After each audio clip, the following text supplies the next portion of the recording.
पाहुणी असली तरी माझी ती मैत्रीण आहे म्हणून मी तिला अरे तुरे करते. तर सुनीता BCom होऊन तिने MSW केलेला आहे आणि कुटुंब आणि बाल कल्याण हा तिचा मुख्य विषय होता. सामाजिक जाणीव प्रकल्प ह्या प्रकल्पामध्ये तिने आमच्या हॉस्टेलमध्ये असताना भरपूर काम केलेलं आहे. म्हणजेच पोलीस वसाहतीमधल्या मुलांसाठी संस्कार वर्ग तिने घेतलेले आहेत.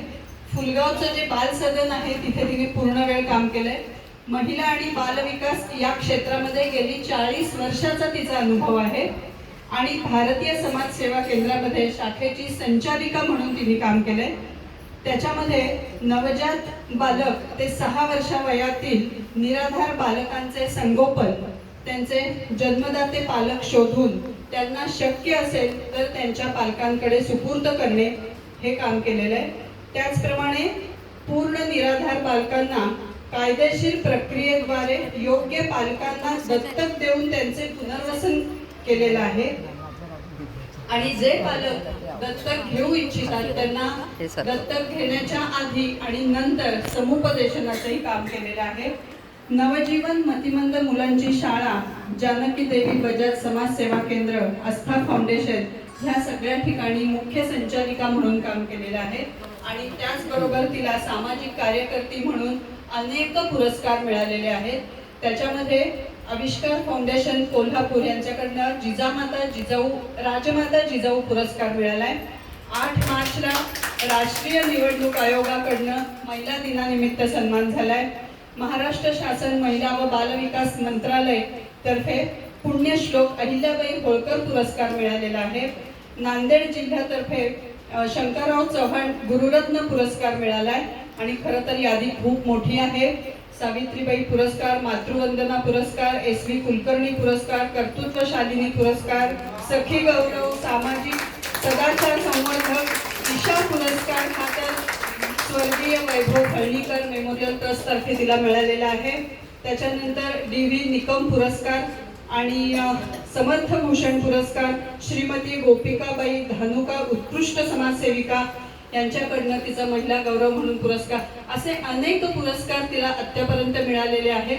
आणि ह्या सगळ्या कार्यामध्ये तिला जे काही तिचे गोड अनुभव असतील किंवा तिचा जो 40 वर्षाचा जो काही कालखंड असेल तो आपण तिच्याकडनं समजून घेऊया.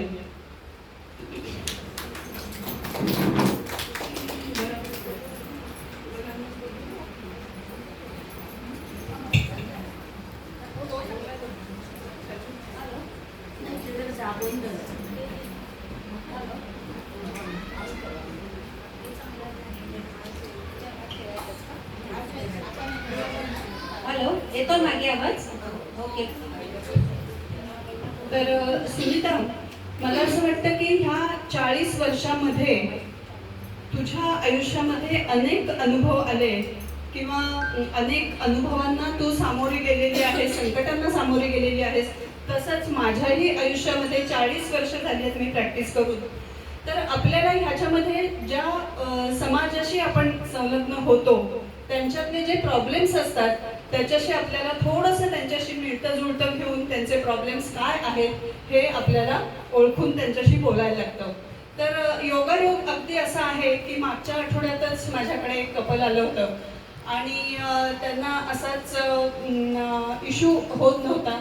गेली 4-5 वर्ष झाली होती लग्नाला आणि त्यांचे सगळे प्रयत्न झालेले होते, इन्व्हेस्टिगेशन्स, मेडिकल सगळं झालेलं होतं. आणि त्याच्यामध्ये मग शेवटी मी त्यांना असा एक सल्ला दिला की तुम्ही दत्तक मूल घेतलं तर तुम्हालाही त्याचं सॅटिस्फॅक्शन, त्या मुलाचंही आयुष्य बदलून जाईल आणि तुम्हाला एक छान मूल वाढवण्याचं समाधान लाभेल. तर ह्याच्यामध्ये म्हणजे हा सल्ला मी दिला खरा, पण हे किती सहज सोपं आहे का नाही किंवा काय आहे त्याच्यामध्ये ते जरा जाणून घ्यायचं. सर्वांना नमस्कार. आणि या ताईंची मी स्पेशली क्षमा मागते, पण आपण कम्फर्टेबल असो तसंच आपण करावं ना, कारण आपलं मूळ उद्देश आहे की तुमच्या सर्वांशी संवाद साधणं. तर तो जर असा अशक्य असेल तर त्याला मी प्रेफर करते. त्याबद्दल खरंच मनपूर्वक मी म्हणजे क्षमा नाही, तुम्हाला मी दुःखी केलं त्याच्याबद्दल क्षमा असेल, पण त्याचं उद्घाटन झालं असं मी जाहीर करते आज प्रमुख पाहुणे. आणि सर्वप्रथम तुम्हाला सर्वांना माझा खूप मनापासून नमस्कार. एवढं आवर्जून मी या शहरात राहत नाही. मी औरंगाबाद म्हणजे आता छत्रपती संभाजीनगर म्हणायचं तिथे मी राहते. पण ह्या आमच्या सगळ्या मैत्रिणी आहेत. सुनंदा आहे, नागर आहे, ज्योत्स्ना आहे, सुहास आहे, गौरी आहे, मानसी आहे. या सर्वांच्या प्रेमाखातर आणि तुम्हा सर्वांच्या प्रेमाखातर मी मुद्दाम इथे आलेली आहे. तर जे काही माझे कडू गोड अनुभव असतील ते आपण, आणि भाषण मी देणार नाही. मला जे अनुभव आले ते फक्त मी आपल्याशी शेअर करू इच्छिते. तुमच्यासारखीच मी पण नोकरी केली, संसार चालवला, मुलीचं लग्न झालं, नातवंड आली, सगळं झालं. ही काही फार वेगळी नाहीये. पण आपण सर्वजण ज्या समाजात राहतो, सुरक्षित समाजामध्ये, त्या समाजापेक्षा थोडंसं वेगळं काम मी असं केलं. सर्वप्रथम ह्या सगळ्या आमच्या मैत्रिणी आम्ही विद्यार्थी सहाय्यक समितीच्या हॉस्टेलमध्ये राहत होतो. तर त्या समितीच्या हॉस्टेलपासून म्हणजे खूप, आता बोलायला खूप आहे पण आपल्याकडे वेळ कमी आहे म्हणून मी थोडं मोजकं बोलणार आहे. पण तिथून आमची सामाजिक कार्याची, म्हणजे आम्ही सगळ्यांनी एकत्र काम केलं. प्रत्येकीने पुन्हा वेगळं क्षेत्र निवडलं. या सगळ्या बँकेमधल्या मोठ्या ऑफिसर पदावरून रिटायर झालेले आहेत. नागर आणि आम्ही एका समाज कल्याण खात्यामध्ये नोकरी केली. सुचेत म्हणजे मानसी डॉक्टर आहे, आपल्या सगळ्यांना माहिती आहे. गौरी आमची SP कॉलेजमधली मैत्रीण आहे, तिने वेगळं क्षेत्र निवडलं. पण विचार करा, मी 42 वर्षापूर्वी आम्ही एकमेकींशी बांधलेलं होतं, तर अजून पण टिकून आहे. जसं आता या ताईंनी उल्लेख केला का यांनी केला की गेली ते आपण केला 33 वर्ष महिला मंडळ चालवत आहे, तर त्याबद्दल खरंच कौतुकास्पद आहे. कारण समाजात म्हणतात 2 बायका एकत्र टिकत नाही, तिथे एवढ्या महिला इतके वर्ष काम करतात, मला खूप आनंद आहे. खरंच मी मनापासून बोलते या सगळ्या गोष्टी. तर कामाची सुरुवात अशी समितीच्या कार्यापासून झाली.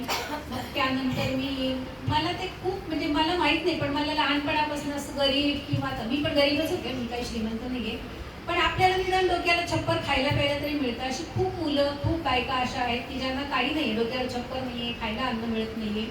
तर मला असं खूप वाटायचं की आपण त्यांच्यासाठी काहीतरी करायला पाहिजे, की तिथे बीजं रोवलेली आहे. आणि मग त्यानंतर मी आपलं पुण्यातलं सुप्रसिद्ध कर्वे समाजसेवा संस्था डोंगरावर कॉलेज आहे, तिथे मी मास्टर ऑफ सोशल वर्क म्हणजे समाजकार्य पारंगत, की त्याच्यातच जर करिअर करायचं तर आपल्याला रोजीरोटी पण मिळाली पाहिजे ना. रिकाम्या पोटी आपण सोशल वर्क नाही करू शकत. मी उद्या खाणार काय, माझा संसार प्रपंच कसा चालवणार. म्हणून मग मी कर्वे इन्स्टिट्यूटमधून, सॉरी अजून एक उल्लेख राहिला, आमच्या सुलभाताई कुलकर्णी आलेल्या आहेत, जरा उभ्या राहताई. आमची फार जुनी ओळख आहे, आपल्याकडे पाहुण्या म्हणून आल्या होत्या. पण सॉरी मी पुढे बसायला पाहिजे, त्यांना आपण बोलवलेलं होतं, त्यांना बसवलं होतं इथे. पण ते आमची जुनी, आमची खूप 35 वर्षापासून. हो हो हो बसा. तर असं म्हणून मग मी काय केलं की समाजकार्य पारंगत म्हणजे सोशल वर्कर, नुसतं सोशल वर्क. माझी मुलगी दत्तक घेतलेली आहे आणि तिला माझ्या जोडीमध्ये सुनीता ताईंनी टाकलेलं आहे.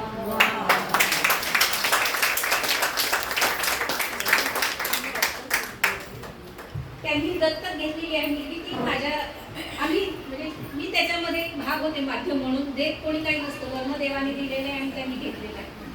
तर त्या मुलीला पण म्हणजे आदितीला पण सगळं माहिती आणि ती पण संपर्कात असते. पुन्हा आपण मागे जाऊया. तर मी MSW केलं आणि मग त्याच्यामध्ये specialisation family and child welfare म्हणजे कुटुंब आणि बालविकास हे क्षेत्र निवडलं. त्यानंतर मी 2 वर्ष वंचित विकास या संस्थेबरोबर काम केलं व्हॉलेंटरी लेवलवर. आणि भारतीय समाज सेवा केंद्र ही एक आंतरराष्ट्रीय स्तरावर काम करणारी संस्था आहे, दत्तकाचं काम करणारी. त्या संस्थेमध्ये मी 1988 पासून कामाला सुरुवात केली ते 1996 पर्यंत. त्यानंतर आमचे नागरताईंचे डिपार्टमेंट, शासनाचं जे महिला बालविकास त्याचे कमिशनर होते कानडे साहेब, तुला आठवत असेल. कानडे साहेबांनी असं सांगितलं की तुम्ही एवढं चांगलं काम करताय, मराठवाड्यात तेव्हा खूप मुलं सापडायची, म्हणजे नांदेड, अकोला, परभणी, अकोट, माजलगाव, खूप ठिकाणाहून अशी छोटी बाळं. तर ते पुढे ओघात येईल कशी बाळं सापडतात ते. तर मग कानडे साहेब आम्हाला आमच्या डायरेक्टरला म्हणाले की एवढी आणि तेव्हा काय असायचं प्रोसिजर की समजा अकोल्याला एखादं बाळ सापडलं तर आम्ही पुण्याहून गाडी घेऊन आमच्यासोबत एक आया, नर्स, ॲम्ब्युलन्स ते सगळं घेऊन अकोल्याहून ते बाळ यायचं. मग कानडे साहेबांनी आम्हाला, दुर्दैवाने कानडे साहेब नाही येत आता, त्यांचं खूप विजन होती त्या क्षेत्रामध्ये. मग त्यांनी आमच्या डायरेक्टरांना सांगितलं, विश्वस्त मंडळांना सांगितलं की तुम्ही औरंगाबादला जर शाखा सुरू करणार असाल तर मी परवानगी देतो, कारण त्याला परवानग्या वगैरे खूप असतात. आपण जे टीव्ही सिरियल्समध्ये किंवा पिक्चरमध्ये जे पाहतो ना सगळं त्याची फॅन्टसी आणि हे सगळं ते काहीही खरं नसतं, काहीही खरं नसतं. मग तेव्हा आमच्या विश्वस्त मंडळांनी माझ्यावर विश्वास टाकला की तू ते एकटी करू शकशील. म्हणून त्यांनी मला विचारलं की तू औरंगाबादला जाते का. तोपर्यंत मी औरंगाबाद काहीही पाहिलेलं नव्हतं. पण चॅलेंजिंग आहे ना, इथे पुण्यामध्ये संस्था सगळी डेव्हलप झालेली होती. आम्ही नुसतं जायचं, पेपर करायचं आणि परत 9 ते 5 ड्युटी करायची. पण मग आमच्या लता जोशी म्हणून डायरेक्टर होत्या, त्या पण दुर्दैवाने आता हयात नाही आहेत. त्या सगळ्यांची मी नावं आवर्जून घेते कारण त्यांनी आम्हाला घडवले. अजून तुम्हाला एक नाव माहिती असेल, विजयाताई लवाटे. त्यांच्या बरोबर मी पूर्ण बुधवार पेठ फिरलेली. मी 17 वर्षाची होते ताई. विजयाताई लवाटेंची सून आणि मुलगा अजूनही आमच्या संपर्कात आहे. नंदू आणि नंदू दादा म्हणतो आम्ही त्याला, आणि उज्ज्वला मानवीय ते येऊन गेले का? हो. तर त्यांच्या बरोबर मी वयाच्या 17व्या वर्षी पूर्ण बुधवार पेठ फिरलेली आहे. ह्या लोकांची ते नाहीयेत आता, कोणीच नाहीये त्यांच्यापैकी. पण आपण आपल्या मनामध्ये त्यांचं ऋण व्यक्त असलेच पाहिजे. आणि मग आम्ही औरंगाबादला शाखा सुरू केली. मग तिथलेच काही, आता मूल सांभाळायचं म्हणजे आया पाहिजे ना, केअरटेकर जी आपण म्हणतो ती पाहिजे. मग आम्ही एक केअरटेकर तिथे नेमली आणि मी गेले. माझं सगळं नवरा मुलगी सगळे प्रपंच सगळं सामान घेऊन आम्ही गेलो तिथे. 6 महिने आमचे असे गेले की आम्ही काही काम नव्हतं आम्हाला. आम्ही नुसतं बसलेलं असायचं. ती आया पण बसलेली असायची. मग आम्ही बसायचं, गप्पा मारायच्या. 1 वाजता डबा खायचा. 4 वाजता ती म्हणायची ताई चला आता चहा पिऊन मी जाते घरी, तुम्ही बसा. असे आम्ही 6 महिने घालवले. पण त्या 6 महिन्याच्या काळामध्ये मी स्वतः मराठवाड्यातले पूर्ण जेवढे जिल्हे आहेत, नांदेड, औरंगाबाद, परभणी, लातूर, बीड, उस्मानाबाद, हे सगळे जिल्हे मी फिरले. आणि प्रत्येक डॉक्टरांना आम्ही भेटलो, गायनेकॉलॉजिस्ट जे आहेत, विशेषतः ह्या ज्या कुमारी मातांच्या. सॉरी तुला प्रश्न वेगळा आणि हे वेगळं वाटेल, पण ही सुरुवात मी सांगते तुला, त्या प्रश्नापर्यंत येतोच आहे. आणि त्याच काळात औरंगाबादला एक मोठी घटना अशी घडली होती की एका कुमारी मातेला मूल झालं. आणि औरंगाबाद जर कोणी आपल्यापैकी पाहिलं असेल तर तिथे नाले खूप आहेत ताई, आपल्याला माहिती असेल, बारुद्गर नाला, अंका नाला, कंका नाला, असून नाले खूप आहेत. तर ते छावणी पुलाच्या नाल्यात ते बाळ टाकलं होतं. मी जे सांगते ते काहीही फॅन्टसी नाहीये हा, अजिबात. जे शब्दशः मी काम केलेलं आहे तेच मी आपल्या पुढे मांडते. तर ते नाल्यात मुलगी सापडली आणि मग ती पोलिसांनी आणून ते सगळी कोर्टाची प्रोसिजर वगैरे करून आमच्या संस्थेच्या ताब्यात आली. पोलिसांनी, आता पोलीस, आणि ती खूप गाजली होती केस. पोलिसांना ते चॅलेंजिंग वाटलं ना, बाळ सापडलं, बाळाची आई कशी सापडत नाही, म्हणून त्या बाळाच्या आईला पण शोधून काढलं त्यांनी. ज्या डॉक्टरांच्याकडे तिची डिलिव्हरी झाली होती त्या डॉक्टरांना त्यांनी शोधून काढलं. आता आपण सगळ्या महिला म्हणून थोडा अजून मी मोकळेपणाने बोलते की बाळाचा जन्म हा नैसर्गिक आहे, त्याला लग्नाचं बंधन आहे की नाही हे आपलं सामाजिक गोष्ट आहे. त्यामुळे कुठल्याही बाईचं डिलिव्हरी करण्याचा डॉक्टरांचा कोणत्याही प्रकारचा गुन्हा नाही. पण अज्ञानापोटी हे सगळे डॉक्टरांच्यावर गुन्हा दाखल झाला. खूप मोठे प्रख्यात गायनेकॉलॉजिस्ट होते ते. मग ते बाळ आमच्याकडे आलं. मग ते सगळं खूप गाजलं. मग मी स्वतः त्या डॉक्टरांना जाऊन भेटले. पोलीस आयुक्त होते त्यावेळेचे कुलकर्णी साहेब म्हणून, श्रीपाद कुलकर्णी, ते पण आता दुर्दैवाने नाही आहेत, पण खूप सहकार्य केलं. आणि मग त्यावेळी ह्या मुलांच्या संदर्भात एक बॉम्बे चिल्ड्रन ॲक्ट म्हणून होता. त्यानंतर 1985-86 मध्ये ज्युव्हेनाईल जस्टिस ॲक्ट आला. तो क्लिष्ट आहे, त्याच्याबद्दल आपण काही जास्त बोलायला नको. पण मग मी ते कुलकर्णी साहेबांना जाऊन सांगितलं की सर, मूल सापडलं, त्या बाईंनी जरी ते टाकून दिलं, त्याच्यावर तुम्ही बाईवर गुन्हा दाखल केला, पण डॉक्टरांचा काय गुन्हा आहे, कुठल्या ह्याच्याखाली तुम्ही त्यांच्यावर गुन्हा दाखल केला. म्हणजे मी खरं सांगू का, मला पण बॉम्बे चिल्ड्रन ॲक्ट माहिती नाही.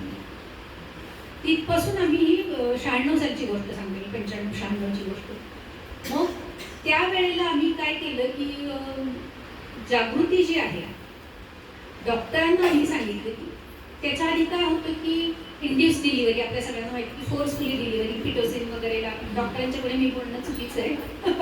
पण इंड्यूस डिलिव्हरी, पालकांच्या लक्षात आलं की मुलगी आता 6-7 महिन्याची गरोदर आहे, त्यामुळे करा जबरदस्ती, म्हणजे मूल अपूर्ण जन्मलेलं ते टाकून द्या वगैरे, अशा सगळ्या गोष्टी. मग आम्ही डॉक्टरांना आधी पूर्ण मराठवाड्यातले सगळे डॉक्टर आम्ही फिरलेले की ही गोष्ट आहे. आणि जर इंड्यूस डिलिव्हरी करू नका, इंड्यूस डिलिव्हरी नाही केली तर त्या मुलीला कुठे ठेवायचा असा मोठा प्रश्न येतो. आणि ह्या सगळ्या घटना त्या काळी तरी खेडेगावांमध्ये जास्त घडलेल्या असायच्या. आणि मग तेव्हा आम्ही सांगितलं की ह्या महिलांसाठी, ह्या मुलींसाठी सुद्धा शेल्टर होम्स असतात, शासनाचेच आहेत शेल्टर होम, काही खाजगी संस्थांचे आहेत. तिथे तुम्ही डिलिव्हरी होईपर्यंत ठेवा आणि मग डिलिव्हरी झाल्यानंतर तुम्ही आमच्याकडे त्या बाळाला कायदेशीर प्रक्रिया करून तुम्ही, याच्यामध्ये किती जणांची सुरक्षितता झाली, बाळाची झाली, जन्मदात्या बाळाची काय चूक आहे? कोणाच्या पोटी जन्म घ्यायचा त्याला काहीच अधिकार नाहीये ना. मग ह्या मी जन्म घेतलेल्या बाळा आईचं, मी जिच्या पोटी जन्म घेतला त्या आईचं लग्न झाले की नाही मला काय, म्हणजे I am not bothered about that, मला काय करायचं. मग याच्यामध्ये बाळाची सुरक्षितता आली. कुमारी मातेची म्हणजे 12 वर्षाच्या मुलीला बाळ झालेलं केस मी आणली, 12 वर्षाची, शाळेच्या युनिफॉर्म मध्ये आली, 6वीत शिकलेली. तिचं आयुष्य आपण सुरक्षित करायला पाहिजे का नको? आणि ही समाजाची जबाबदारी. अनाथ मुलं हे म्हणजे कोणत्या त्या एका आईची किंवा ज्यांनी मुलांनी अत्याचार केले त्याची जबाबदारी नाहीये. आपण जर सगळ्या समाजाने, तुम्ही आम्ही नाही, पण समाजाने जर आज मान्यता दिली तर कुठल्या आईला आपलं मूल टाकून द्यावं असं वाटेल? कोणाला वाटेल की आपण आपल्या पोटातलं मूल आपण कोणाला तरी देऊन टाकावं? अशी आम्ही त्याचा खूप वर्ष, आम्ही जवळजवळ 2 वर्ष त्याच्यावर आम्ही काम केलं, जागृतीवर. आणि मग आम्ही त्यांना सांगायचो, मग ते डॉक्टर सांगायचे की आमच्याकडे कोणत्याही क्षणी येतात. आम्ही आम्ही 24 तास अवेलेबल आहे, तुम्ही कोणत्याही क्षणी आम्हाला फोन करून बोलवा, आम्ही त्या पालकांचं काउन्सिलिंग करू. सोशल वर्कमध्ये म्हणजे आम्ही जे MSW शिकलो त्याच्या समुपदेशन किंवा काउन्सिलिंग हा मूळ गाभा आहे, ज्याच्यामुळे अनेक प्रश्न सुटले जातात. मला जर ह्या गोष्टीचं काही पर्याय माहिती नाही तर मी त्याच मार्गाने जाणार ना. मला माहिती नाही माझी गुप्तता किती राखली तर बाळ टाकून देणं सोपं आहे ना. तर असं आम्ही जागृतीचा कार्यक्रम जवळजवळ आम्ही 2 वर्ष सायमल्टेनियसली सगळे गायनेकॉलॉजिस्ट आणि पोलीस अशा प्रकारे आम्ही काम केलं. आणि त्यापूर्वी म्हणजे मुलांना टाकून देण्याचं प्रमाण, आणि आम्ही 2-3 वर्षानंतर त्या मधल्या काळात नुसती जागृती नाही तर काही डॉक्टरांनी आमच्यावर विश्वास ठेवून ज्या आमच्याकडे पाठवल्या कुमारी माता, त्यांचं पूर्ण पुनर्वसन आम्ही करू शकलो. आणि महत्वाचा भाग त्याच्यामध्ये म्हणजे गुप्तता. कुठेही त्या मुलीचं नाव कुणालाही कळू दिलं नाही. त्या अनुषंगाने मी एक केस सांगते. 2 भाऊ आमच्याकडे आले. एक भाऊ उच्च शिक्षण घेतलेला, दुसरा साधारण मध्यम क्लासचा असा. आणि उच्चवर्गीय जो होता त्यांनी आमच्याकडनं मुलगी अडॉप्ट केली आणि त्याच्या दुसऱ्या भावाच्या मुलीला कोणीतरी फसवलं म्हणून त्यांनी बाळ आमच्याकडे आणून दिलं. अजूनपर्यंत दोघांनाही माहिती नाहीये, म्हणजे ते मूल नाही त्यांना दिलं आम्ही अडॉप्शन, दुसरं दिलं. पण माझ्या भावाच्या मुलीला मूल झालेलं या संस्थेत आहे हे अजूनही त्यांना कळलेलं नाही. त्याला आता 30 वर्ष झाली. कॉन्फिडेन्शियलिटी हा महत्वाचा भाग आहे.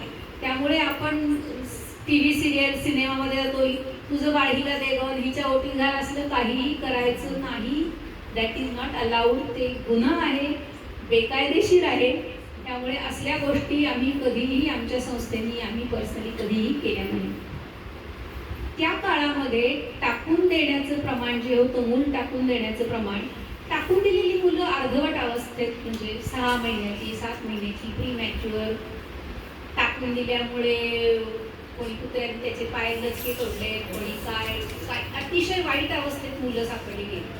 म्हणजे एक तर आम्ही नको सांगू, नाही सिरियसली विचार नाही सांगा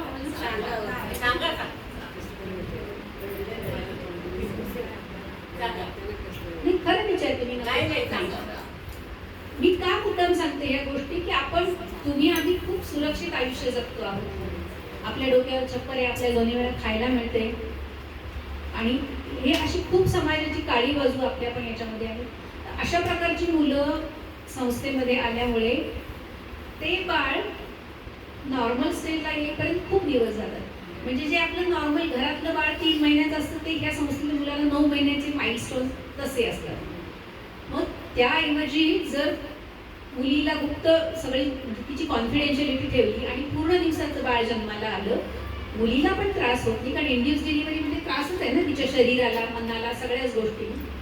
तर त्याऐवजी अशा पद्धतीने जर मुलं आली तर मुलांचं पण चांगलं होईल, कुमारी मातेचं पण भवितव्य चांगलं होईल. अनेक कुमारी मातांशी माझ्या अजून पण संपर्क आहे की त्यांनी ती सांगतात की तुम्ही त्यावेळी आम्हाला हेल्प केली म्हणून मी माझ्या पायावर उभे राहू शकले, नाही तर मला जीव देण्याशिवाय काहीच गत्यंतर नाही. तर त्या काळामध्ये टाकून देण्याचं प्रमाण जवळजवळ 70% कमी झालं. हे स्टॅटिस्टिक्स ऑथराइज पर्सन पण सांगू शकते. खरं आहे का खोटं सांगायचं? 70% प्रमाण कमी झालं. आता ही बघा, हे आपला समाज अनेक दिवसापासून एक कुमारी माता प्रश्न हा चालू झालेला आहे. मी अशा कुठल्याही गोष्टी सांगणार नाही भाकड कथा की आमच्यामुळे कुमारी माता बंद झाल्या, नानाथ मुलं बंद झाली, ते काही शक्य नाहीये. पण निदान मुलांचं आरोग्य आणि कुमारी मातांची मानसिक स्थिती ही तरी आपल्या संस्थेच्या कार्यामुळे बऱ्यापैकी होऊ शकते. 100% काम माझ्या हातून नाहीच झालं ते तर मी कोणी सांगू शकेल. आपण काही सगळ्या गोष्टी आपण करू शकत नाही, पण निदान ह्या तरी गोष्टी झाल्या. आता डॉक्टर आंबिकांनी विचारलेल्या प्रश्नाचं उत्तर देऊ आधी आपण केअरचं. तर ह्या अशी संस्थेत मुलं येतात आणि मूल जे आपण सिनेमामध्ये वगैरे दाखवतो की पाळणा ठेवलेला आहे बाहेर आणि त्याच्यात मूल ठेवून जातं, तर ते कायद्याने अलाउड नाही आहे. म्हणजे जर ते कोणी संस्था करत असतील तर ते चुकीचं आहे. मूल ही काही वस्तू नाही आहे ना, की ती मी विकत घेतली आहे, उसनी आणली आहे, बार्टर सिस्टीमने केली, माझं मूल तुम्ही घ्या, तुमचं मूल मला द्या, असं आपण करू शकत नाही. तर ह्या काही सिस्टीम आहे ज्याला ज्युएनाईल कोर्ट आपल्या म्हणजे सोप्या शब्दात म्हणायचं तर लहान मुलांचं कोर्ट असं असतं. पण कोर्टासारखी सिस्टीम नसते तिथे. 5 लोकांचं एक मंडळ असतं आणि ते मग तिथे त्या मुलीच्या आईशी ते बोलतात आणि मग ते मुलगीच्याकडून एक 100 रुपयाच्या स्टॅम्प पेपरवर सगळं तिची हिस्ट्री लिहून घेतली जाते, जी पूर्णपणे कॉन्फिडेन्शियल असते. तिचं पूर्ण नाव, पत्ता, तिचं बाकीचं सगळे आयडीचे डॉक्युमेंट्स वगैरे सगळं, डिलिव्हरीचं कुठे झालेली आहे डिलिव्हरी त्याचं नोट आपण म्हणतो, जे डिस्चार्ज नोट म्हणा किंवा डिलिव्हरीचे नोट, ते सगळं घेतो आणि मग ते ज्युएनाईल कोर्ट आमच्या ताब्यात देते संस्थेमध्ये. तर संस्थेत आल्यानंतर त्याची प्रत्येक गटानुसार 0 ते 1 महिना, 1 ते 3 महिने, 3 ते 6 महिने, 6 महिने ते वर्ष, 1 वर्षाच्या पुढची असं ते मुलांचं गट केलेले असतात. आणि तिथे प्रत्येक गटाला केअरटेकर असते. आया आपण जे बोली भाषेत म्हणतो आया आहे, नर्सेस आहेत, चाइल्ड डेव्हलपमेंट वर्कर आहेत, म्हणजे मुलाची प्रगती जे आपण म्हणतो, मूल बघतंय की नाही, रांगतंय की नाही, बोलायला लागले की नाही, दात आलेत का नाही, हसतंय का नाही, सोशल स्माईल देते का नाही, हे जे सगळे माइलस्टोन्स असतात मुलाचे डेव्हलपमेंटली, ते सगळे प्रॉपर पद्धतीने होत आहेत की नाही हे सगळं बघण्यासाठी, ऑब्झर्व करण्यासाठी. एखादं मूल जर मागे पडत असेल तर त्याला काय पद्धतीचं आपल्याला त्याला स्टिम्युलेशन दिलं पाहिजे, ह्या दृष्टीने हे सगळं काम करतात. खूप मुलं, आता आपल्या घरामध्ये एखादी बाई आपली नात, भाची, मुलगी प्रेग्नंट असेल तर आपण पहिल्यापासून तिची काळजी घेतो, तिला काही टेन्शन देऊ नका, तिला चांगला आहार वगैरे देतो. तिथे मुलांना काहीच मिळत नाही गर्भावस्थेतलं. दुसरी महत्त्वाची गोष्ट म्हणजे आपल्या घरातल्या मुलांना आपण ब्रेस्ट फिडिंग देतो 90%, आणि आजकालची तर मुली तर देतातच. त्या मुलांना ब्रेस्ट फिडिंगमधनं खूप इम्युनिटी पॉवर मुलांना मिळते. तर ह्या मुलांना काहीच मिळत नाही ब्रेस्ट फिडिंग. बाटलीचं दूध द्यावं लागतं, सेरेलॅक वगैरे वाटीत भरून द्यावं. ह्याचा खूप परिणाम मुलांच्या मानसिक, शारीरिक वाढीवर होत असतो. त्यामुळं ते कसं नॉर्मल लेवलवर आणायचं यासाठी खूप पद्धतीने प्रयत्न केले जातात. आणि मग जर आईनी मुलाला ताब्यात दिलं असेल तर 2 प्रकारे मुलं येतात. एक तर जन्मदात्या आईने आणून दिलेलं आणि दुसरी म्हणजे सापडलेली मुलं. जन्मदात्या आईला सुद्धा तिने एकदा मूल ताब्यात दिलं, रेलिंक्विशमेंट ॲफिडेव्हिट म्हणतो तिला, ते ताब्यात दिल्यानंतर 90 दिवसाचा तिचा अधिकार आहे. तिला जर विचार करायचा वेळ, रिथिंकिंग म्हणतो ना आपण, भावनेच्या भरात दिलं मूल मी, पण मला वाटते की मी सांभाळू शकेन. किंवा काही वेळेला असं झालेलं आहे आमच्याकडे की ज्यांनी तिला हे केलं, अत्याचार केले, तो म्हणाले की नाही मी तिच्याशी लग्न करतोय, आणि ते पण आम्ही काउन्सिलिंग किंवा तुझ्यावर केस होऊ नये म्हणून तू लग्न करतोयस का, खरंच प्रेमाने करतोयस. तर काही केसेस अशा झालेल्या पण आहेत, त्यांनी लग्न केलं आणि ते मूल परत घेऊन दिले आहेत ना अशा. तर कायदा बघा, आपल्या देशातले कायदे इतके चांगले आहेत, इम्प्लिमेंटेशन होत नाही हे त्याचं दुर्दैव आहे आपल्या. पण कायदे इतके छान आहेत की 90 दिवसाचा तिला अधिकार दिलेला आहे रिथिंकिंगसाठी. आम्ही 90 दिवसांनी पुन्हा एकदा शक्य असेल तर तिला संपर्क करायचो की तुझं काय विचारायचं, नाही मला देऊन टाकायचं. मग ते मूल ॲडॉप्शनला मोकळं होतं. म्हणजे फ्री फॉर ॲडॉप्शन जी आपण कन्सेप्ट म्हणतो त्याच्यासाठी सायमल्टेनियसली तोपर्यंत बाळाच्या बेरा टेस्ट म्हणजे त्याला ऐकू येतंय की नाही, त्याचे सोशल क्वेश्चन्स आपण म्हणतो, IQ जसा असतो तसा SQ असतो, तो व्यवस्थित आहे की नाही, त्याचं फिडिंग व्यवस्थित आहे की नाही, वजन वाढतंय की नाही, आणि वजन आणि डोक्याचं घेर आणि उंची हे सगळं प्रमाणात आहे का नाही, हे सगळी डेव्हलपमेंट डॉक्टर म्हणजे मेडिकली आणि सोशली ते फिट आहे का बाळ, मग ते अडॉप्शनला द्यायला परवानगी असते. दुसरं जे मूल असतं पोलिसांना सापडलेलं, त्याच्यामध्ये सुद्धा पोलीस काय करतात की आई वडील सापडण्यासाठी, हे बघा कायद्याने असं आहे की मुलाला किंवा चाइल्ड राईट्स कन्व्हेन्शन जे आपण म्हणतो, बालहक्क संहिता जी आहे आपली, त्याच्यामध्ये असं म्हणते की प्रत्येक मुलाला स्वतःचं घर असण्याचा हक्क आहे. आता स्वतःचं घर म्हणजे त्याचे जन्मदाते आई वडील, तर मग पोलीस सुद्धा ते जन्मदाते आई वडील शोधण्याचा प्रयत्न करतात. पेपरमध्ये आपण वाचलं आहे, मूल सापडलंय, कोणी पालक असतील तर या TV डिक्लरेशन. त्यानंतर मग समजा आई सापडली, आता काही ठिकाणी आई मेंटल पेशंट असते, ती मेंटल हॉस्पिटलमध्ये असते, काही HIV पॉझिटिव्ह असतात बायका, काही जणी काही गुन्ह्याच्या म्हणजे जेलमध्ये बायकांची डिलिव्हरी झाली, ती पण मुलं आमच्याकडे आलेली आहे. तिथे आम्ही जाऊन तिला भेटलेलं आहे जेलमध्ये. सॉरी मी फारच दुःख देते का तुम्हाला? नाही, विषय करा नाही, तरी मी खूप माइंड करून सांगते. सामाजिक दुःखच आहे ना. हो हो हो. त्यामुळे मग त्याच्या असं मनात काय वाटतं की काय हे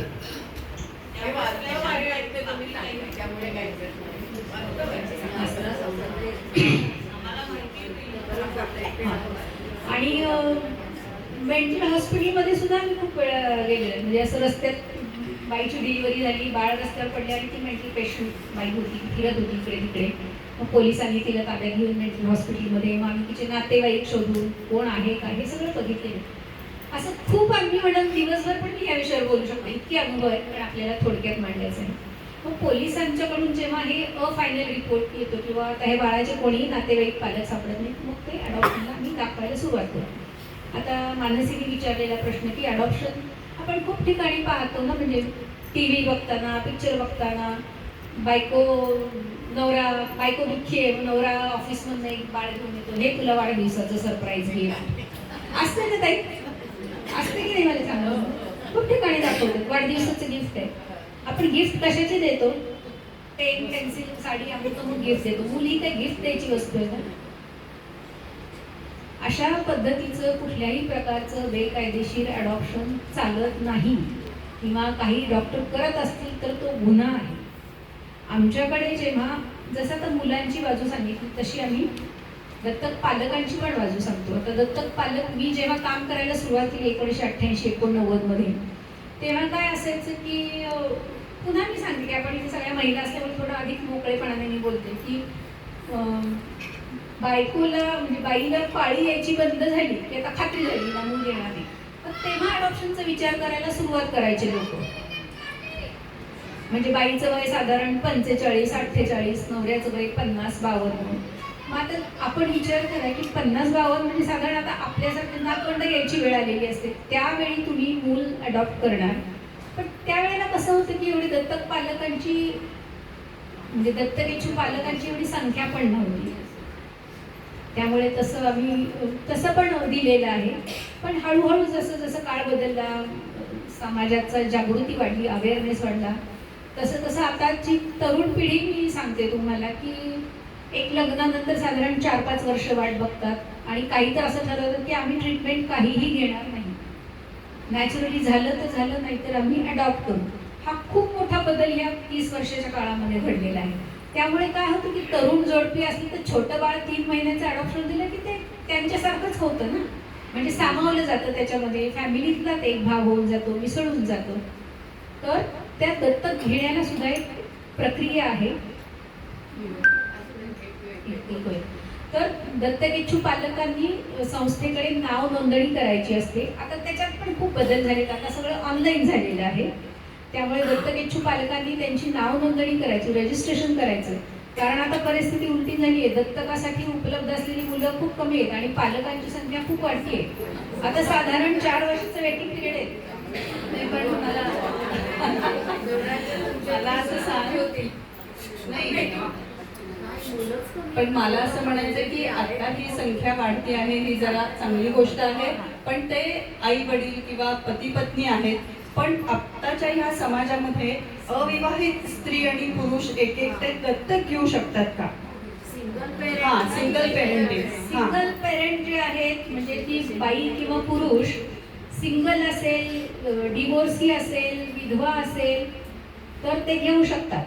पण लिव्ह इन रिलेशनशिपमध्ये राहणाऱ्या जोडप्याला दत्तक घ्यायला परवानगी नाही कायद्याने, हे स्पष्ट मी सांगते तुम्हाला. अनमॅरिड, डिवोर्सी, विधवा हे घेऊ शकतात. अनमॅरिड बाई पण घेऊ शकते, अनमॅरिड पुरुष पण घेऊ शकतो. पण अनमॅरिड बाई जर असेल तर तिला मुलगा दत्तक घेता येत नाही, म्हणून मुली घेतात. आणि मुलगा पुरुष जर असेल अविवाहित किंवा सिंगल फादर तर त्याला मुलगी दत्तक घ्यायला परवानगी नाही, त्याला मुलगाच दत्तक घ्यावा लागतो. आणि त्या दोघांच्या वयामध्ये म्हणजे दत्तक घेणारी आई आणि मुलगी यांच्यामध्ये 21 वर्षाचं अंतर असणं कंपल्सरी आहे, मॅन्डेटरी आहे. तसंच दत्तक मुलगा आणि हे फादर. पण मग त्यांचं वय काय असायला पाहिजे तेच आता म्हणजे लहान मुलाचं ते किती वयापर्यंत आपण दत्तक घेऊ शकतो? मुलगा हा म्हणजे मुलगा मुलगी जे काय आपल्याला घ्यायचं आहे हा. त्या बाळाचं वय काय? कमीत कमी 3 महिने, जसं आता मी आधी सांगितलं की 3 महिन्याच्या कुठलंच बाळ फ्री होऊ शकत नाही अडॉप्शनला. त्यामुळं जर कोणी असं सांगत असेल आम्ही 1 दिवसाचं बाळ आणलं, 2 दिवसाचं बाळ आणलं तर ते बेकायदेशीर अडॉप्शन आहे. 90 दिवस हे कंपल्सरी बाळाचं वय आवश्यक आहे. भारतातलं पहिलं सिंगल फादरचं अडॉप्शन मी केलंय. वा वा वा. मुंबईला आहेत ते, नाव आता आपण सांगू शकत नाही कॉन्फिडेन्शियलिटी म्हणून. नंतर बरेच झाले, पण ही मी 2002 सालची गोष्ट सांगते. वयाचा मुद्दा आता सांगते की हा मुलगा घेतला त्यांनी. मुलं केवढी मोठी, 3-4 वर्षाची, पण तुमच्या 6 वर्ष. आमच्या आता कसं असतं शासनाच्या नियमानुसार 0 ते 6 वर्षाचं आहे ते शिशुगृह आहे जे आमच्या संस्थेकडे होतं. 6 ते 12 आणि 12 ते 18. आता त्याच्यामध्ये कसं असतं की 0 ते 6 वयोगटामध्ये मुलं मुली एकत्र राहू शकतात. 6 ते 12, 12 ते 18 मध्ये मुलं मुली एकत्र ठेवायला कायद्याची परवानगी आहे. आता मूल पूर्वीच्या काळी 6 वर्षापर्यंत मूल साधारण दत्तक जायचं, पण पालकांच्या वयानुसार किंवा अगदीच तरुण पालक असतील तर त्यांना 3 ते 6 महिन्याचं. पण समजा काही 45च्या पुढचे आहे तर त्यांना मग 6 वर्षाचं, 5 वर्षाची अशी मुलं दत्तक दिलेली आहेत. कुठल्याही मूल आणि पालक असेल तर त्यांच्या वयामध्ये 20 वर्षाचा 21 वर्षाचं अंतर 21 असणं. वर्षाचं अंतर असणं कंपल्सरी आपला आहे. जो बेसिक कायदा हिंदू अडॉप्शन ऍक्ट हा जुना कायदा आहे 1860 सालचा, त्यानुसार 21 वर्षाचं अंतर पालक आणि मुलगा यांच्यामध्ये असलंच पाहिजे. त्यानंतर त्याला स्वतःचा मुलगा नातू बायोलॉजिकल असला नाही पाहिजे. हा तेव्हा होता, पण आता ज्युएनाइल जस्टिस ऍक्ट नवीन आला त्याच्यामध्ये ते काय लॉ केलं. एक मूल झालेलं असतं आणि दुसरं मूल दत्तक घेतात. बरोबर आहे. 89 साली आमच्याकडून औरंगाबाद 3 पालकांनी स्वतःची मुलं असताना मुलगी दत्तक घेतलेली आहे. पालकांच्या वयाचा आता नवीन नियम असा आहे की दोघांच्या वयाची बेरीज 100 वर्ष असली पाहिजे, 100च्या आतमध्ये. नवरा बायको दोघांचे पालक आई वडील जे आहेत ते. आणि त्याला आपल्या भाषेत ग्रेस मार्क आहे ते 110 वर्षापर्यंत चालतं, मग त्यांना मोठं मुलं. पण म्हणजे दत्तक मूल हे किती वयापर्यंत दत्तक जाऊ शकतं असं काही त्याला असं बंधन काही नाहीये. नाहीये. पण कसं असतं की मोठं जर मुलं असेल 6 वर्षाच्या पुढचं मूल दत्तक देणारा असेल तर मुलाची पण कन्सेंट आवश्यक असते. आहे ना. त्याला तो जर म्हणाला की मला नाही जायचं नवीन दत्तक पालकांकडे तर त्याला कोणीही फोर्स करू शकत नाही. कोर्ट नाही, शासन नाही, कोणीच नाही. पण मग तुमच्या संस्थेमध्ये ह्या मुलांना 18 वर्षापर्यंत ठेवता का तुम्ही? नाही, आम्ही 6 वर्षापर्यंत, आमच्याकडे लायसन्स 6 वर्षापर्यंत असल्यामुळे आम्ही 6च वर्षापर्यंत ठेवतो. पण दत्तक न जाण्याची कारणं मी तुम्हाला सांगते. HIV पॉझिटिव्ह मूल असेल आणि मतिमंद असेल, हे 2च. आणि तिसरी गोष्ट म्हणजे मुलाचे काय म्हणायचं, त्याला जन्मदाते पालक जिवंत आहेत पण ते हक्क सोडत नाहीयेत, त्यांच्या परवानगीशिवाय दत्तक देता येत नाही. अशी 3च प्रकारची मुलं राहतात. आमच्याकडनं ब्लाइंड मूल, पोलिओ अफेक्टेड मूल हे पण फॉरेन अडॉप्शनला गेलेले आहे, जिथे आपली मिक्स इंडियन फॅमिली आहे किंवा इंडियन फॅमिलीज अमेरिका आणि नॉर्वे ह्या 2 देशामध्ये आमच्या मदर एजन्सीज होत्या, तर तिथे आपण जाऊ शकतो. तुमचा काही प्रश्न आहे? मला विचारायचं हो, बोला. की पालकांना हा चॉईस असतो का की तुम्ही आता आम्हाला घ्यायचं आहे बोलतात मग ते आले त्यांनी बघितलं तर आम्हाला हाच पाहिजे वगैरे. नाही असा चॉईस नसतो. नाही तसा चॉईस नसतो, चॉईस असतो. पण कसं असतं की आता प्रत्येक पालकांची काय त्यांना अपेक्षा आहे, मुलगा रिक्वायरमेंट, मुलगा पाहिजे, मुलगी पाहिजे, वय पाहिजे, अमुक पाहिजे. आणि थोडंसं आम्ही सोशल वर्करचा त्याच्यामध्ये फार क्रुशल आणि फार चांगला रोल आहे की फॅमिलीमध्ये थोडंसं मॅच करण्याचा प्रयत्न करतो की मूल अगदीच डार्क असेल, अगदी फेअर फॅमिलीला आपण दाखवत नाही, मग ते इन्सल्ट होतो ना मुलाचं पण आणि पालकांचं पण. तर थोडंसं मॅच करण्याचा प्रयत्न. मग त्यांच्या त्या सगळ्या शॉर्ट लिस्टिंगमध्ये 3 मुलं बसली, 4 मुलं बसली, तर ती आपण त्यांना दाखवतो त्याच्यामध्ये चॉईस बरं पण तुम्ही एकाच कपलकडनं ऐकलंय की मूल तुमच्यासारख्या संस्थेत होतं आणि त्या आईला ते वडील माहिती होते पण तिने ते काय ते बेकायदा प्रेम प्रकरणातनं झालेलं असणार वगैरे.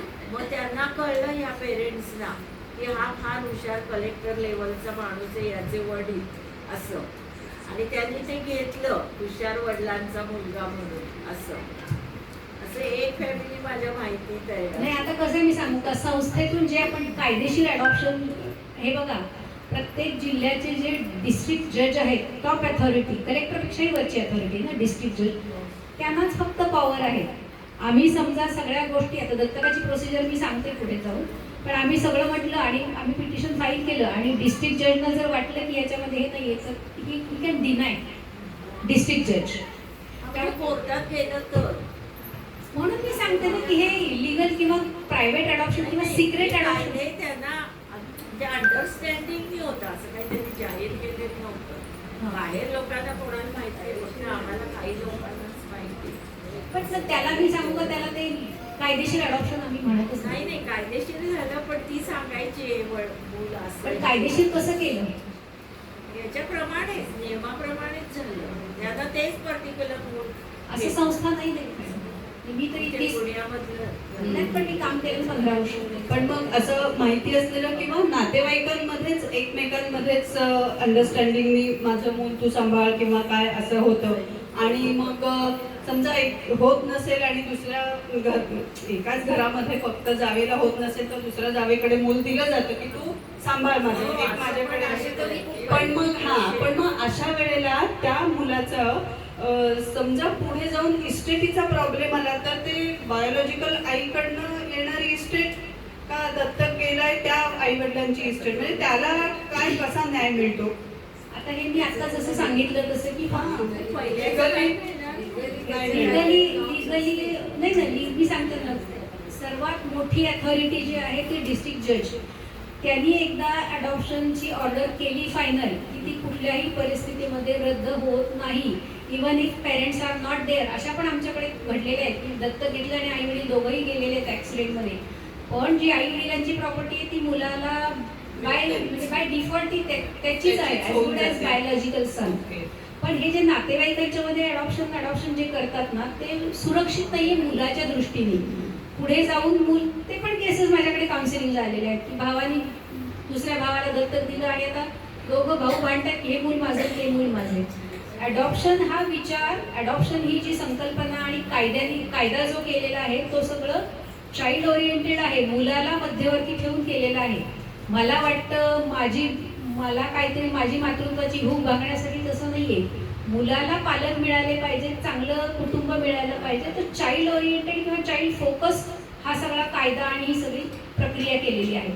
आता यांच्या प्रश्नाला असं उत्तर आहे की बायोलॉजिकल पेरेंट्सनी यांनी जर कायदेशीर सगळं केलं असेल, आता ते पण आहे, परवानगी आहे त्याला, की जसं आपल्या हिंदू संस्कृतीमध्ये 16 संस्कारामध्ये दत्तक विधानाचा विधी आहे तो करून त्यांनी दिला. आणि त्याच्यानंतर आपण जसं प्रॉपर्टीचं डीड करतो ना, डीड ऑफ रजिस्ट्रेशन, फ्लॅट घेतला, बंगला घेतला, तर तसं अडॉप्शन डीड रजिस्ट्रार ऑफिसमध्ये जाऊन करायचं. पण त्या ठिकाणी बायोलॉजिकल पेरेंट, जन्मदात्या पालकांच्या प्रॉपर्टीमध्ये ह्या दत्तक मुलाचा काहीही अधिकार राहत नाही. ते जन्मदात्या पालकांनी विल करून ठेवलं तर ते आहे. पण ते मी पर्सनली आणि ॲज अ प्रोफेशन म्हणून आम्ही ते कोणीच रेकमेंड करत नाही. पण त्याच्यामध्ये खूप मुलाच्या दृष्टीने ते अत्यंत असुरक्षित आहे. आता काही विचारते थोडी प्रोसिजर मी सांगते. दत्तक पालकांनी आमच्याकडे नाव नोंदणी केली की मग त्याचे सगळे कागदपत्र असतात. म्हणजे मुख्यतः दोघांचं अर्ज असतो एक, त्याच्यामध्ये लग्नाचं सर्टिफिकेट आहे, त्यानंतर त्यांचं प्रॉपर्टीचं आहे, सॅलरी सर्टिफिकेट आहे, इन्कम टॅक्सचं सर्टिफिकेट आहे, HIV टेस्ट केलेले आहेत, मेडिकल सर्टिफिकेट आहे, पोलीस व्हेरिफिकेशन सर्टिफिकेट आहे. 2 जणांनी त्यांना रेकमेंडेशन आपण म्हणतो तसं दिलं पाहिजे. आता रेकमेंडेशनमध्ये हे खूप छान सोशल वर्कर आहेत आणि असं नाही आहे. पालक म्हणून ते कसे आहेत म्हणून आम्ही सांगतो की आता समजा मी पालक म्हणून कशी आहे तर ही चांगलं सांगू शकते. तुम्ही मला ओळखताय पण तुम्ही माझ्या पालकत्वाबद्दल तुम्ही नाही सांगू शकणार. तर आम्ही सांगतो की जवळची तुमची मैत्रीण, मित्र, ऑफिसमधले कलीग आणि त्याच्यामध्ये हे सुनीता तगारे ह्या एका दत्तक पालकाची चांगली आई होऊ शकते असं इतकं सोपं साधं स्वच्छ त्याच्यामध्ये. यांचं समाजात फार उच्च स्थान आहे वगैरे असलं काही नको आहे आम्हाला. हे दत्तक हे सामाजिक काम नाहीये. दत्तक मूल घेणं हे सामाजिक काम नाहीये. हे आपल्या मनाची, आपल्या मातृत्वाची पितृत्वाची भूक भागवण्यासाठी आपण करतोय. त्यामुळे ते तसं आम्ही करत नाही. अजून एक महत्त्वाचं कागदपत्र त्याच्यामध्ये लागतं की नवरा किंवा बायकोच्या जवळच्या नात्याने म्हणजे बहीण, भाऊ, भावाचा मुलगा, बहिणीचा मुलगा यांनी कोणीतरी एक अंडरटेकिंग स्टॅम्प पेपरवर द्यावं लागतं की उद्या दुर्दैवाने जर या दत्तक आई वडिलांचं काही झालं, अपंगत्व आलं किंवा मृत्यू झाला तर या मुलाचा सांभाळ मी माझ्या मुलाप्रमाणे करेन. अंडरटेकिंग लेटर आणि हे स्टॅम्प पेपरवर नोटराईज करून आहे. म्हणजे त्याला व्हॅलिडिटी कोर्टात जोपर्यंत तुम्ही स्टॅम्पिंग नाही होत त्याच्याशिवाय काही नाही. तर हे अंडरटेकिंग आवश्यक आहे. असं त्यांनी नाव नोंदणी केली की आम्ही त्यांचं घर बघायला जातो. होम व्हिजिट म्हणतात त्याला, गृहभेट. मी पुष्कळ सांगतो, आम्ही लिहून देतो. त्यांनी लिहून द्यायचं असतं पालकांनी माझं व्यक्तिमत्व कसं आहे. आता मी माझ्याबद्दल वाईट कशाला लिहिणार आहे, मी सुनीता तगारे फार छान व्यक्ती असंच म्हणणार ना. तर त्यांनी जरी लिहून दिलं तरी मग आम्ही त्यांच्या घराची गृहभेट किंवा घर कसं आहे, बेसिक फॅसिलिटीज काही आहेत का नाही, शेजारीचं वातावरण कसं आहे. नाहीतर मग हातभट्टीच्या दारूच्या दुकानाच्या शेजारी मूल दत्तक गेलं तर त्याचा उपयोग नाही ना काही. गृहभेट ही अत्यंत महत्त्वाची आहे. दुसरी गोष्ट आम्ही ज्यांनी रेकमेंडेशन दिलेलं आहे त्यांच्याशी पण आम्ही स्वतंत्रपणे बोलतो की तुम्ही हे खरंच मनापासून दिलेलं आहे का, काय आहे. म्हणजे थेट असे प्रश्न नाही पण सोशल वर्करच्या माध्यमातून. त्यानंतर मग ज्यांनी अंडरटेकिंग घेतलेलं आहे त्यांच्याशी पण आम्ही बोलतो. हे झाल्यानंतर मग जेव्हा त्यांच्या इच्छेप्रमाणे किंवा मूल अवेलेबल असेल त्याप्रमाणे, पण दत्तक पालकांची संख्या तर खूप वाढते, मुलं कमी पडतात, त्यामुळे ही वेटिंग लिस्ट वाढत चाललेली आहे. तर मग वेटिंग लिस्ट प्रमाणे जसा नंबर येईल तसं आम्ही त्यांचे इंटरव्ह्यू घेतो. त्याला अडॉप्शन स्टडी म्हणतात. आणि मग त्यामध्ये आम्ही बायकोचा आधी स्वतंत्र इंटरव्ह्यू, मग नवऱ्याचा, मग त्यांना ब्रेक देऊन जॉईंट इंटरव्ह्यू. त्याच्यामध्ये मग तुमचं बालपण कसं गेलं आहे, लहानपण कसं गेले, आई वडील कसे होते, कशी परिस्थिती होती, तुमचं शिक्षण कसं झालं, करिअर कसं घडवलं, मुख्यतः लग्न, वैवाहिक जीवन कसं आहे, नवरा बायको एकमेकांच्या बद्दल किती आदर व्यक्त करतात. हे बघा आता कसे भांडणं, वादविवाद तर सगळ्यांच्या घरात असतात, पण पालक म्हणून तुम्ही मुलाची काळजी, मी म्हटलं ना की मुलांचे पालक आहोत आम्ही, गार्डियन आहोत. त्यांना आपल्या घरात, त्याला एक सोपं उदाहरण देते की आपल्या घरात आपल्या मुलीचं, बहिणीचं लग्न ठरवायचं असेल तर आपण काय बघतो. आता पॅकेज वगैरे बघतात मुलींच्या आया, ते सोडून द्या गोष्टी. पण मी पण एका मुलीची आई आहे म्हणून.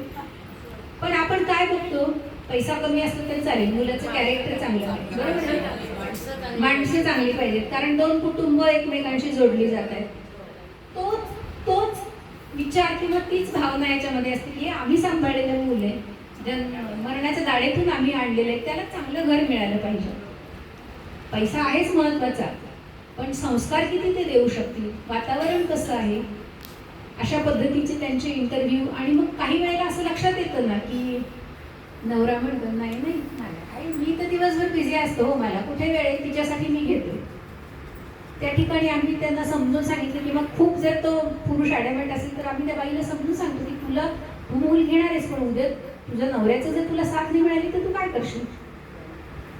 ह्याला एक फार टचिंग आहे, सॉरी पुन्हा तुमची मी क्षमा मागते, एक टचिंग उदाहरण सांगते की पुण्यातली आहे घटना. इंटरव्ह्यूमध्ये नवऱ्याचा घेतला, मग तो छान छान छान सगळं बोलला. मग बाई पण थोडीशी, आता कसं माणसं वाचता येतात ना आपल्याला, एवढी माणसं पाहिल्यानंतर बाई थोडीशी अशी नर्वस, नाही मग ठीक आहे आमचं छान आहे वगैरे वगैरे सगळं. मग आम्ही नेहमीप्रमाणे की तुम्ही सांभाळू शकणार आहात ना, मुलाची काळजी घेऊ शकणार आहात ना, तुमचं दोघांचं रिलेशन. ती म्हणे ताई एक सांगू का तुम्हाला, माझं नाव नका सांगू पण माझ्या नवऱ्याला एड्स झालेला आहे. जेव्हा आम्ही HIV पॉझिटिव्हचे सर्टिफिकेट्स घेत नव्हतो त्याच्या आधीची गोष्ट सांगते मी. त्या केसपासून सुरू केली. लर्निंग आहे ही सुद्धा प्रोसेस, शिक्षणाचं खूप आहे. मग आता त्याला कसं सांगणार ना की तुला एड्स, त्यांचं मॅरिटल रिलेशनशिप आपल्यामुळे नको ना स्पॉईल व्हायला. म्हणून मग आम्ही म्हटलं की उद्या आपण भेटू परत.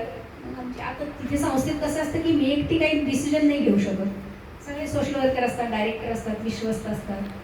काय करायचं मग मी सजेस्ट केले की त्यांना सांगा आता शासनाचे नियम आहेत की HIV टेस्ट, जसं मेडिकल आहे तसं HIV टेस्ट. तो म्हणाले की नाही मला नाही करायची टेस्ट, राहू द्या म्हणे ॲडॉप्शन कॅन्सल नाही. म्हणजे हे आपल्याला सोशल वर्करचा इतका महत्त्वाचा रोल आहे की एखाद्या मुलाचं आयुष्य पूर्ण ते घडवू शकतात किंवा बिघडवू पण शकतात. बरोबर आहे. अजून एक मी उदाहरण ऐकलंय, म्हणजे आमच्या मैत्रिणीच्याच ह्याच्यात त्यांनी दत्तक घेतलं, पण त्या घरामध्ये आजी होती, आजोबा काही नव्हते. त्या आजीचा इतका विरोध होता प्रचंड की त्या मुलाला त्रास द्यायची. नातवंड एकच मुलगा आहे आणि तो तिला इतका मानसिक त्रास झाला ती आजी जाईपर्यंत. असं तुम्हाला अनुभव आहे ना अनुभव. मी आता काय म्हणते, आजी आजोबांचं कितपत तुम्ही लक्षात घेता? घेतो ना आजी आजोबांचं. पण आता पुन्हा कसं मी सांगते तुम्हाला, त्याच्यात एक महत्वाचा भाग आहे की आता आजोबा म्हणतायत हो आमची परमिशन आहे, आई वडील म्हणतायत सगळं छान छान आहे, पण मग केवळ आजीसाठी त्यांचं मातृत्वाचा हक्क नाही हिरावून घ्यायचा ना. बरोबर आहे. तर ते दिलेलं आहे आणि तो आणि तुम्ही हँडल करा घरात. हो एक मिनिट मी प्रोसिजर पूर्ण करते तुम्हाला.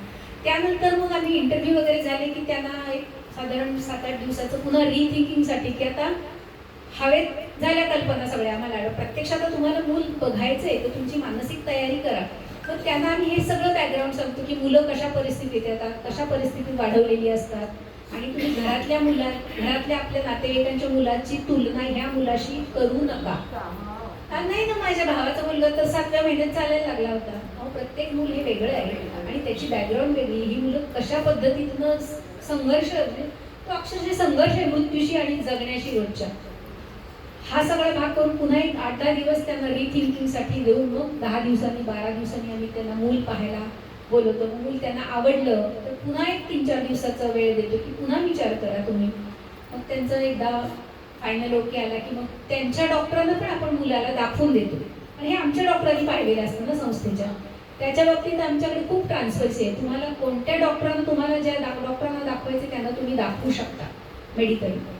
मग ते ओके झालं की पुन्हा आपण थोडं कायद्याकडे येऊया की कायद्याने मी जसं सांगितलं हिंदू अडॉप्शन किंवा ज्युएनाइल जस्टिस ॲक्टनुसार सुद्धा एकदा झालेलं अडॉप्शन हे कोणत्याही परिस्थितीत कॅन्सल करता येत नाही. म्हणून मग मूल पालकांच्या ताब्यात दिल्यानंतर सुद्धा 45 दिवसाचा अवधी दिलेला असतो. त्याला फॉस्टर केअर पिरियड म्हणतात, ज्या काळामध्ये मूल पालकांच्या सोबतच राहील पण फायनल अडॉप्शनची ऑर्डर होत नाही.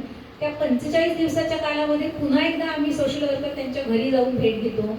मुलाची त्यांची कशी ॲडजस्टमेंट झालेली आहे, खाण्यापिण्याचं रुळलेलं आहे की नाही, वजन वाढतंय की नाही, आजारपण कसं मॅनेज करतायत, काय सरप्राईज विजिट कळेल ना हो.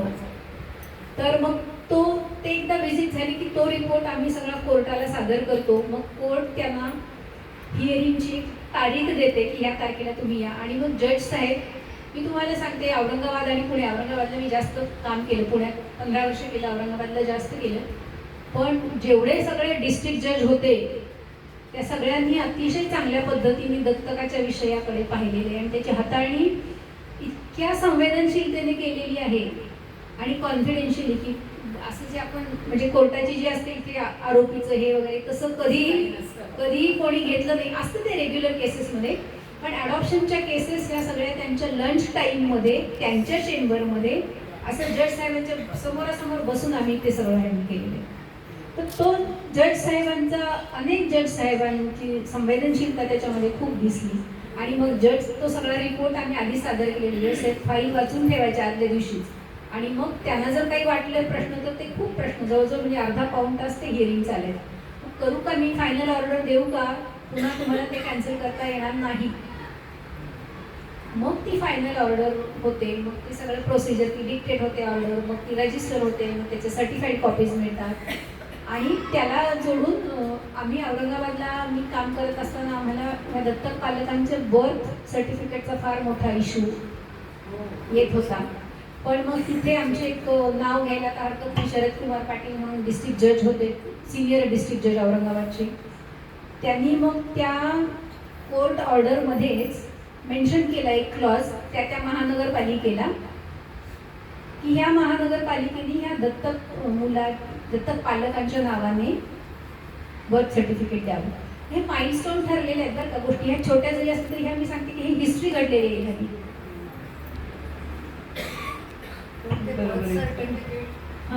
म्हणजे ती तारीख वार हे असतो ना. आता हे बघा जेव्हा जन्मला ती आई आणून देते मुलाला तेव्हा ठीक आहे, पण सापडलेलं मूल साधारण कसं असतं की 1-2 दिवसांनी मग डॉक्टर त्याचं 2 एज काढतात अच्छा. किंवा त्याची नाळ कधी पडलेली असेल तर ती तारीख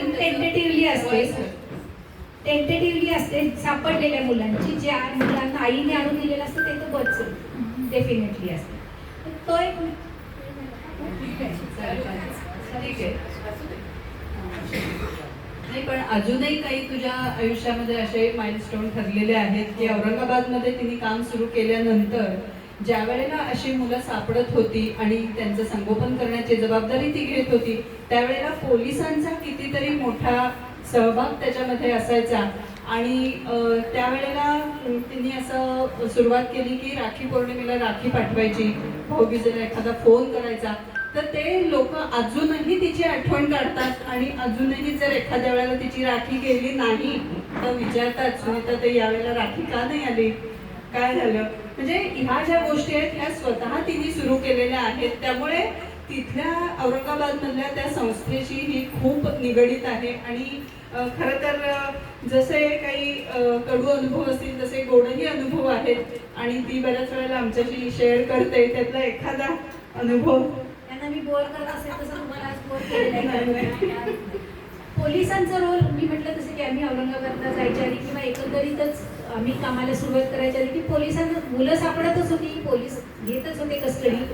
पण इतक्या वाईट अवस्थेत ती मुलं सापडलेली, मग ती जगली काय मरली काय ते काही बॉदर करत नव्हते. पण आम्ही सगळ्या म्हणजे यांनी म्हटलं तसं श्रीपाद कुलकर्णी पोलीस कमिशनर होते, सुराडकर साहेब तेव्हा तिथले IG होते, रामराव वाघ पोलीस कमिशनर होते.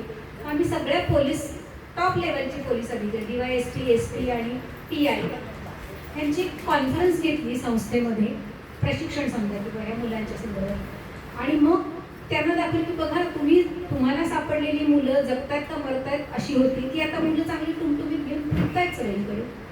मग पोलिसांच्या लक्षात आले की हे काहीतरी वेगळं काम आहे. म्हणून मग त्यांनी जास्त आता कसं असतं की कुठलंही मूल सापडलं तर माझ्याकडे जरी संस्था आहे तरी मला कायद्याने काहीच अधिकार नाही, त्या मुलाला हात पण मी लावू शकत नाही. डॉक्टर किंवा पोलीस, मुख्यतः पोलीस, पहिला अधिकार पोलिसांचा आहे. मग पोलीस ते मूल ताब्यात घेऊन हॉस्पिटलमध्ये ठेवायचे, मग कोणीतरी त्यांची एक लेडी पोलीस कॉन्स्टेबल ठेवायची, मग ती ड्युटी असल्याप्रमाणे काहीतरी करायची. पण आम्ही जेव्हापासून काम सुरू केलं तेव्हा आम्ही शासनाला पण कळवलं, कोर्टाला कळवलं आणि पोलिसांना पण कळवलं की तुम्ही फक्त ताब्यात घेऊन ॲडमिट करा, पुढची सगळी काळजी आमची संस्था आमची आया तिथे राहून घेईल. पोलिसांना इतकं रिलॅक्स झालं मी सांगते तुम्हाला, काहीच नाही तर नुसतं ताब्यात घ्यायचं, सिव्हिल हॉस्पिटलला ॲडमिट करायचं, आम्हाला कळवायचं, आम्ही कोर्टाला कळवायचं की लगेच तिथे आमची आया जाऊन मग कोर्टाची प्रोसिजर चालू. त्यामुळे पोलिसांना इतका त्याच्यामध्ये रिलीफ मिळाला. आणि मग पोलीस त्याच्यानंतर मी म्हटलं तसं की फायनल रिपोर्ट, पेपर डिक्लेरेशन वगैरे ह्याच्यामध्ये खूप आम्हाला सहकार्य मिळायला लागलं. मग एकदा माझ्या डोक्यात आले की आपण संस्थेतल्या मुलांच्या वतीने आपण सगळ्या पोलिसांना राख्या पाठवूया. आणि त्यांनी रक्षण केलं म्हणून आमचा जीव सुखात आहे आज. अशा पद्धतीचं एक ड्राफ्ट लेटर करून पूर्ण महाराष्ट्रातल्या सगळ्या पोलीस स्टेशनला आम्ही पाठवलं. तर ते पोलीस आम्हाला म्हणाले की अहो आमच्या बहिणींकडे जायला पण आम्हाला वेळ नाही राख्या बांधायला, तर तुमच्यामुळे ते आम्हाला राखी पौर्णिमेचा सण साजरा करायला मिळतो. दुसरी महत्त्वाची एक गोष्ट अशी होती की पूर्वी कसं अनाथाश्रम म्हणजे अगदीच करुणामय अवस्था, मग ते मुलं अगदी कशी तरी म्हणजे अगदी सहानुभूतीची हा बिचारी आचारी बिचारी तसं ते आम्ही पूर्ण बदलून टाकलं. आमची मुलं आचारी बिचारी काही नाही आहेत, आमची मुलं छान आहेत, पण ही समाजाची जबाबदारी आहे. मग पूर्वी कसं होतं की लोक देणग्या द्यायचे 500 रुपये 1000 रुपये जसं ज्याला तसे, पण मग ते विश्वास कसा ठेवा ना की हे आमचे पैसे तुम्ही कशावरून वापरले. आणि हेही मी सांगते की अशा NGOज आहेत गैरवापर आणि मुलांच्या नावावर खपवणाऱ्या खाणाऱ्या. मी स्वतः पाहिलेल्या आहेत. 10 लिटर दूध आणलं तर 5 लिटर घरी जातं माझ्या, मी डायरेक्टर म्हणून 5 लिटर मी पाणी घालते. मग शासनाचे अधिकारी आले की 10 लिटर दूध दिसतंय. तर सगळीकडे आहे, पण चांगल्या पण संस्था आहेत. मी सांगते चांगली माणसं आहेत म्हणून जग चालतं. तर मग आम्ही काय लोक आम्हाला म्हणायचे की मग मी माझ्या डोक्यात आले की समजा मला मुलांसाठी काही बिस्किटाचे पुडे द्यायचे, औषधं द्यायचे. औषधं तर खूप लागतात, डायपर लागतात मुलांना, जबली लंगोट दुपटी किराणा माल लागतो, औषधं लागतात, दुधाचे डबे तर कितीतरी लागतात. तर आम्ही 5 डबे तुम्हाला देऊ संस्थेला. तर दुधाच्या डब्याचं काही एवढा मिसयूज नाही करू शकत, जास्त जसा पैशाचा करू शकतो तसं इतका नाही करू शकणार. मग त्याच्यासाठी आम्ही पण दिले 5 डबे, पण मग मला काय राहिलं म्हणून मग आम्ही एक सेपरेट वस्तुरूप देणगीसाठी वेगळं पुस्तक छापलं, पावती पुस्तक. आणि डॉक्टर मानसी आंबेकर यांनी या महिन्याचा किराणा दिला, त्याची किंमत अंदाजे 3000 रुपये. मी पण बांधील झाले ना की 3000 रुपयाचं किराणा मानसी ताईने दिलेला, तर ते माझी जबाबदारी ती मुलांसाठी वापर. त्यामुळे खूप लोकांचा विश्वास बसला. आम्ही संस्थेसाठी जेव्हा जागा घेत होतो तेव्हा मोठी कॉलनी होती अशी बंगल्यांची, त्यातला एक बंगला आम्हाला विकत घ्यायचा होता. सोसायटीचे अध्यक्ष म्हणाले की नाही आम्ही नाही तुम्हाला जागा देऊ शकणार. काय झालं, काय कारण आहे? तुमच्याकडे कुठलीही मुलं येतील, वेस्टर्नची मुलं येतील, HIV पॉझिटिव्ह येतील, अमुक येतील, कसली गरीब लोक येतील, हे येतील, ते येतील, पण त्याचा सोसायटीला त्रास होणार नाही याची गॅरंटी मी देते तुम्हाला. तर त्यांना काय वाटलं असेल, केली त्यांनी मान्यता. आणि 5 वर्षांनी तेच एक आम्हाला अध्यक्ष म्हणायला लागले की तुमच्यामुळे आमच्या कॉलनीत लाल दिव्याच्या गाड्या येतात.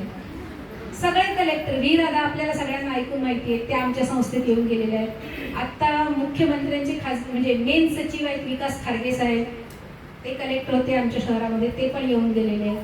सगळे पोलीस अधिकारी कलेक्टर हे येऊन जायचे. त्यामुळे ही जी पारदर्शकता आहे आणि समाजाभिमुखता आपण जी म्हणतो कुठल्याही सामाजिक संस्थेची, बेट नको व्हायला. स्वतः बाबा आमट्यांना त्यांचं स्वतःचं काम कधीच पसंत नव्हतं. ते म्हणाले मी महाराजांना बाजूला ठेवलेलं, समाजात मला त्यांना मुख्य प्रवाहात आणायचं होतं. त्या दृष्टीने अनाथ मुलं, कुमारी माता यांना मुख्य प्रवाहात आणण्याचं काम केलं. आणि मला वाटतं आता आपली संपत आलेली आहे. खूप आहे दुसरं पण मी खूप काम केले. पण मला असं वाटतं की एवढ्या एका तासाभरामध्ये आपल्याला बरीचशी माहिती मिळालेली आहे. आणि खरंच दत्तक विधान हे काय असतं आणि कोणी आणि कसं ते घ्यावं ह्याच्याबद्दल आपल्याला पुरेशी माहिती मिळाली आहे. काही अजून शंका असतील तर मला सांगा, मी तिला नक्की विचारेन की आपल्याला रिप्लाय करेल. आणि तुम्ही जे म्हणालात की आम्ही 45 दिवसाचा पिरियड ठेवतो, त्याच्यामध्ये तुम्ही व्हिजिट ठेवून मग कन्फर्मेशन करतो. पण इन केस असं झालं की 45 दिवसापर्यंत सगळा रिपोर्ट ओके आणि त्याच्यानंतर तुम्हाला जर असं काही आढळलं तर आढळतं ना, त्याला तुम्ही म्हणता तसं कायद्याने बंधन आहे, त्याला आम्ही ते काउन्सिलिंग करूनच त्याला आपण शक्यतो काय असतं मी सांगते तुम्हाला. असं 45 दिवसाने एकदम वाईट वागायला कोणी सुरुवात करत नाही, लगेच असं नाही. नाही तुमचा प्रश्न सिरियस आहे, त्याला सिरियसलीच उत्तर देते. पण असा विषय होत नाही, साधारण अंदाज येतो. मुलाच्या चेहऱ्यावरून पण अंदाज येतो ना, मुलं आनंदी आहे की नाही या पालकांसोबत, त्याच्यावरून पण अंदाज येतो ना आपल्याला. तर मग जर असं आम्हाला शक्यता वाटली तर तो पिरियड वाढवून घेण्याचं पॉवर असते आपल्याकडे. आम्ही जज साहेबांना विनंती करतो की आम्हाला अजून 45 दिवस असं किती दिवस वाढवू शकतो, टिल आम्ही सॅटिस्फाय होऊन घेतो. पण हे सोशल वर्कर सगळे मी सांगतो तुम्हाला ट्रेंड असतात. माझ्या अनेक नातेवाईकांनी आमच्या संस्थेतून दत्तक घेतलंय, पण त्यांची केस मी कधीही हँडल केली नाही. मी सांगायचे की तू माझा नातेवाईकच, त्या सोशल वर्करनी ती केस हँडल करायची. ती ट्रान्सपरन्सी पाहिजे आणि आपल्याला पण विश्वास पाहिजे. त्यामुळे सोशल वर्करनी, कुठल्याही सोशल वर्करनी असं कॅज्युअली आणि गैरफायदा असं कुठल्याही पद्धतीने केलं. किंवा तुम्ही सोशल वर्कर करा, तुमच्या भावाला अडॉप्ट करायचं तर तुम्हाला ते गहू कटू करणार नाही, आम्ही सगळं हँडल करणार. तुमच्या संस्थेत किती जण आहात? आता मी करत नाही काम, पण संस्था आहे, खूप मोठी संस्था आहे. मी असताना जवळजवळ 40 जणांचा स्टाफ होता आणि साधारण एका वेळी 50, 52, 53 मुलं असायची. पण आता ते प्रमाण कमी झाले कारण आता प्रत्येक जिल्ह्यात संस्था झालेली आहे. नाव काय असतं तुमच्या संस्थेचं? मी जिथे काम केलं ते भारतीय समाज सेवा केंद्र. भारतीय समाज सेवा पण अशा अनेक संस्था आहेत आणि सगळ्या वेगवेगळ्या नावाच्या. वेगवेगळ्या प्रत्येक एनजीओने चालवलेली संस्था असते ना, तर प्रत्येक जण वेगळं पण नियम सर्वांना सारखे आहेत. पण तुमचं उत्पन्नाचं साधन काय? आम्हाला पगार देत होते ना संस्थे. गव्हर्नमेंट तर्फे नाही, आमची संस्था पगार देत होते. आमची संस्था पगार देत होती, पण काही संस्थांना अनुदान पण मिळते शासनाचं. आमच्याकडे देणग्या होत्या, पण काही संस्थांना शासनाचं अनुदान पण असतं. फॉरेन कंट्रीचं डोनेशन होतं त्या काळी आम्हाला. बरेच लोक देशात मला असं वाटतं आपण आता थांबूया तिथे. वेळही आपली संपलेली आहे आणि भगिनींनाही उशीर होतोय. तर सुनीता, खूप छान, सगळ्यांना आवडलं असेल असं मला वाटतंय. आणि खुर्चीचा वापर न केल्याबद्दल पुन्हा एकदा